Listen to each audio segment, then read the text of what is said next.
Hello friends, welcome to my channel. मैं हूं अमन। आज की वीडियो में हम बात करने वाले हैं यूको बैंक रिक्रूटमेंट 2024 का नोटिफिकेशन है जी ये। तो यूको बैंक में स्पेशलिस्ट ऑफिसर की वैकेंसीज का नोटिफिकेशन आ चुका है। वैकेंसीज दी गई हैं 68। अप्लाई आप ऑनलाइन मोड में कर सकते हैं 27 दिसंबर से लेकर 20 जनवरी 2025 तक। और इसकी वेबसाइट है ucobank.com। तो चलिए वीडियो में जानते हैं कि पूरा प्रोसेस इसका क्या रहने वाला है। वीडियो शुरू करने से पहले अगर आप इस चैनल पर नए हैं तो चैनल को सब्सक्राइब जरूर कीजिए, क्योंकि जितनी भी वेरीफाइड गवर्नमेंट जॉब्स रहती हैं उनकी नोटिफिकेशंस रेगुलरली इस चैनल पे अपलोड की जाती है। तो आ जाइए वापस, अभी आप स्क्रीन पर देख रहे हैं ऑफिशियल नोटिस जो कि यूको बैंक के द्वारा दिया गया है। यूको बैंक में ये रेगुलर बेस पे जो है पोस्टें रहेंगी। स्पेशलिस्ट ऑफिसर की ये पोस्ट है और ऑनलाइन पोर्टल जो है ये 27 दिसंबर को ओपन हो चुका है। ऑनलाइन वे में रजिस्ट्रेशन कीजिए। साथ ही साथ फी पेमेंट भी इसी दौरान रहेगी 27 दिसंबर से लेकर 20 जनवरी 2025 तक। तो जो भी स्टूडेंट्स चेक करते हैं अभी एलिजिबिलिटी क्या क्या है, फटाफट से इसके लिए अप्लाई करना शुरू कर दें। चलिए जानते हैं वैकेंसीज की डिटेल क्या है। तो सबसे पहली पोस्ट जो है ना ये है इकोनॉमिस्ट की।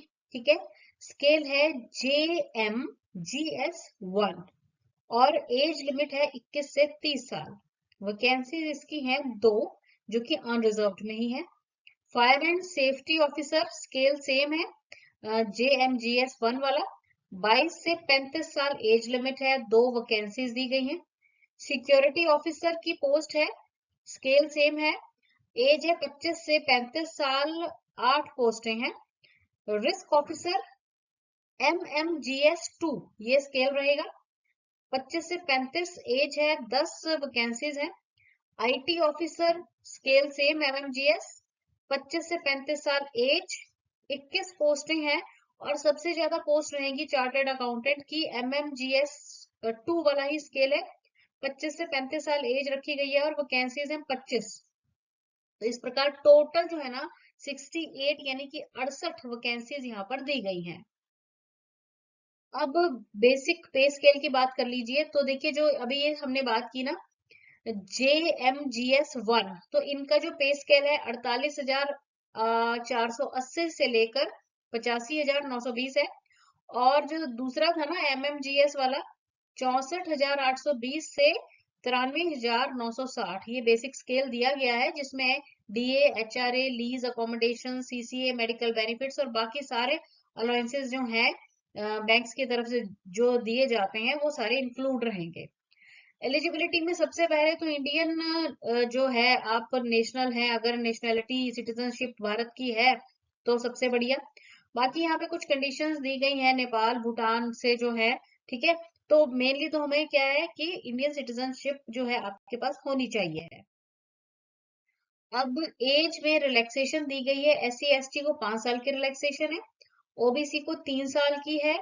Then PWBD person with benchmark disability को 10 साल की है। उसके बाद एक्स सर्विसमैन को है 5 साल की। और 1984 के दंगों में जो लोग इफेक्टेड हुए थे उन्हें मिलेगी 5 साल की रिलैक्सेशन। सभी जो भी रिलैक्सेशन एज में चाहते हैं उनके लिए प्रॉपर डॉक्यूमेंट्स आपको लगाने पड़ेंगे। अब बात करते हैं एजुकेशनल क्वालिफिकेशन, अलग अलग जो पोस्टें हैं उनके हिसाब से। देखिए सबसे पहले इकोनॉमिस्ट की जो हमने पोस्ट देखी थी, 2 वैकेंसीज थी। तो अगर आपने इकोनॉमिक्स में देन इकोनोमेट्रिक्स, ठीक है, then business economics, applied economics, then financial economics, industrial economics, then monetary economics और इक्वलेंट। ठीक है, इसमें अगर पोस्ट ग्रेजुएशन आपने किया हुआ है रिकॉग्नाइज्ड यूनिवर्सिटी से तो आप एलिजिबल हैं। सेकंड जो पोस्ट है फायर सेफ्टी ऑफिसर की, इसके लिए आपके पास एजुकेशनल क्वालिफिकेशन के साथ एक्सपीरियंस भी चाहिए है। तो आपके पास बैचलर डिग्री होनी चाहिए फायर इंजीनियरिंग में from national fire service college जो कि नागपुर में है, या फिर बैचलर डिग्री हो fire engineering and technology from institute university from the recognised, मतलब किसी भी रिकॉग्नाइज्ड यूनिवर्सिटी से अगर आपने फायर इंजीनियरिंग और टेक्नोलॉजी में बैचलर डिग्री की है तो आप अप्लाई कर सकते हैं, या फिर बैचलर डिग्री आपने की हुई है फ्रॉम एनी यूनिवर्सिटी और रिकॉग्नाइज्ड कॉलेज से, एंड डिविजनल ऑफिसर कोर्स किया हुआ है national fire service college Nagpur से, तो आप अप्लाई कर सकते हैं।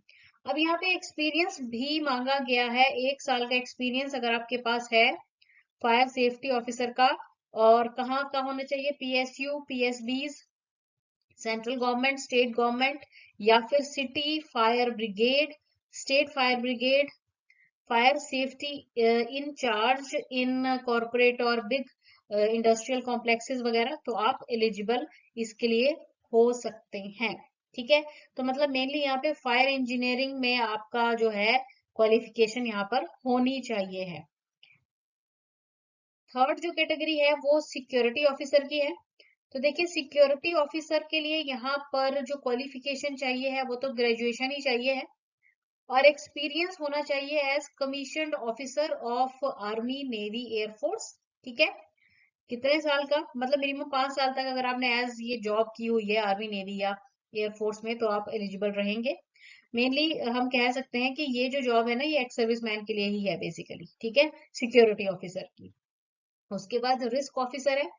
तो यहाँ पे एजुकेशनल क्वालिफिकेशन ये तो मैंडेटरी कही है कि अगर आपने फाइनेंस, इकोनॉमिक्स, स्टैटिस्टिक्स या फिर रिलेटेड फील्ड में आपकी बैचलर्स की डिग्री है तो आप एलिजिबल है, या फिर आपने सीए किया हुआ है, या फिर आपने पीजीडीएम किया हुआ है फाइनेंस एंड रिस्क मैनेजमेंट या फिर रिलेटेड फील्ड में, तो आप एलिजिबल रहेंगे। और डिजायरेबल है कि अगर आप प्रोफेशनल सर्टिफिकेशन है आपके पास, such as CFA, FRM, PRM, या फिर एनी अदर जो सर्टिफिकेशन रहती है रिलेटेड फील्ड से, तो आप जो है आपको प्रेफरेंस मिलेगी। यहाँ पर भी आपको 2 साल का एक्सपीरियंस चाहिए है बैंकिंग और फाइनेंशियल सेक्टर में, तो आप एलिजिबल रहेंगे। अब आईटी ऑफिसर के लिए जी बीटेक या फिर बीई किया हुआ है आपने कंप्यूटर साइंस में, इलेक्ट्रॉनिक्स एंड कम्युनिकेशन में, या आईटी में, ठीक है, या फिर एमसीए किया हुआ है, एमएससी कंप्यूटर्स किया हुआ है, तो आप एलिजिबल हैं।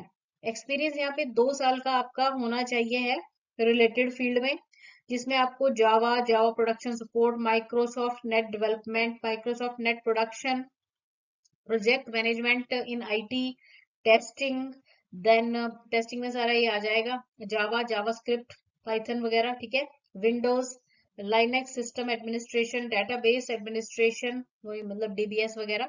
तो ये एक्सपीरियंस अगर इनमें से किसी भी फील्ड में है तो आप अप्लाई कर सकते हैं। और जो 6 कैटेगरी थी वो थी चार्टर्ड अकाउंटेंट की, तो इसके लिए तो अब एजुकेशनल क्वालिफिकेशन आपको पता ही है, अगर आपने सीए किया हुआ है एलिजिबल है, 2 साल का एक्सपीरियंस कंसीडर किया जाएगा बैंकिंग या फिर फाइनेंशियल सर्विसेज में, तो आप यहाँ पे एलिजिबल रहेंगे। और कोई भी फाइनल ईयर का स्टूडेंट है तो आप अप्लाई ना करें, आपके पास आपकी डिग्री की मार्कशीट होनी चाहिए जब आप अप्लाई करें। एप्लीकेशन फी यहाँ पे जो रिजर्व कैटेगरीज हैं, एससी, एसटी और फिजिकली हैंडीकैप्ड के लिए तो 100 रुपए है, और बाकी सभी के लिए 600 रुपए है, जो कि ऑनलाइन वे में ही आप अप्लाई करेंगे।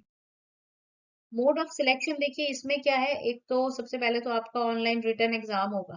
ठीक है, स्क्रीनिंग कह लो, या फिर स्क्रीनिंग होगी या फिर इंटरव्यू होगी, वो बैंक ही डिसाइड करेगा। मतलब रिटन टेस्ट भी हो सकता है या फिर इंटरव्यू भी हो सकती है, तो ये बैंक की जो भी स्क्रीनिंग कमेटी होगी ना, उसी पर डिसाइड किया जाएगा, और आपको इन्फॉर्म किया जाएगा मेल के थ्रू। साथ ही साथ आप जो यूको बैंक की वेबसाइट रहेगी ना, उस पर भी रेगुलरली इसको चेक करते रहेंगे, तो आपको ये बेटर रहेगा।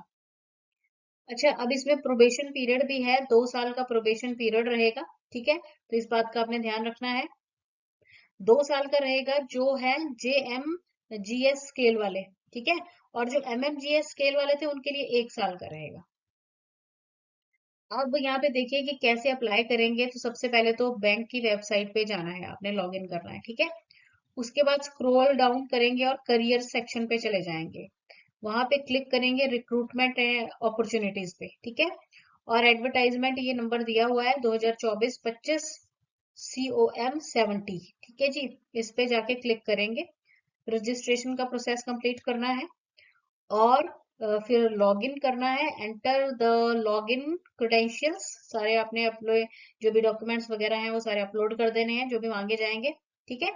And complete the application process by selecting the position for which you are applying, मतलब जिस पोजीशन के लिए अप्लाई कर रहे हैं उसको आपने सेलेक्ट कर देना है, फी भी ऑनलाइन वे में ही आपने साथ ही साथ भर देनी है।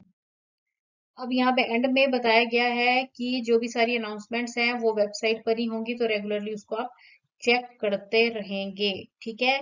और इनकरेक्ट और फेक इंफॉर्मेशन अगर आपने एप्लीकेशन में दे दी तो इसको रिजेक्ट भी किया जा सकता है, तो सारी सही सही जानकारी प्रॉपरली भरनी है, सब कुछ देख के ही भरना है। Thanks for watching the video and best of luck.